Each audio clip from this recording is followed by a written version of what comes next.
I would like to talk with us about the training, the importance of training to be sure that for the animals in the future, it's less painful with the catheter in the intravenous.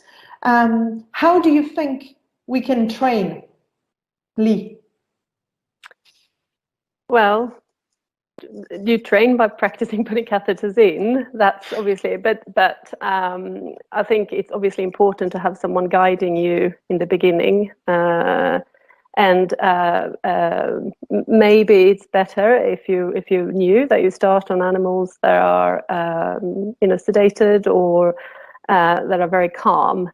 And then you build up to the more difficult cases, so you get the feel for it, because there's a lot about having the feel for, you know when you're in the vein, and you can only get that by putting catheters in. Okay, what about you, Maxime? Is it just a question of training, or is it more than that? I think there is training, but there is new model that it's not on live model, but some of material that you can do for education and training, and by this you just can train how to put the catheter. Even if you don't have the feeling, you are able to do the steps step by step easily, and after that you just can put one on live animals because you don't know how to do it step by step. You have done it many times. It's just the feeling of where is the vein, how to get in, and when I am in or not. But you know how to set up, like a surfing, you know how to stand up. But after that, you try to surf a wave. But before that, you just learn how to stand up on the board. And what about you, Petra? You seem to share the same idea. Yes, I think knowing the mechanics of a catheter before you even approach an animal. I think for me, my first time, I don't know about everyone else, was on an animal. First time I ever, we never practiced before. I'd never actually touched a catheter outside, and then, here's the vein. Make sure you get it in there. Get it right.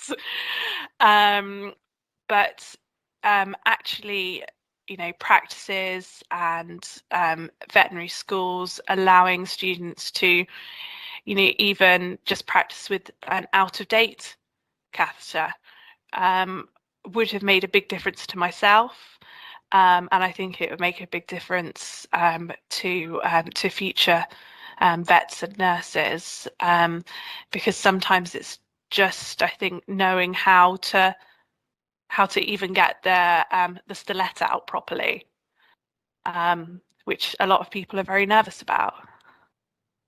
Okay.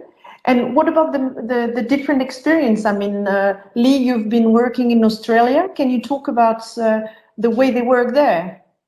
I mean, the way they work is, I studied in Australia, and it was a very practical course there. So we actually got to put quite a lot of catheters in, but on live animals. And it was possible because of the ethics over there. So I never had a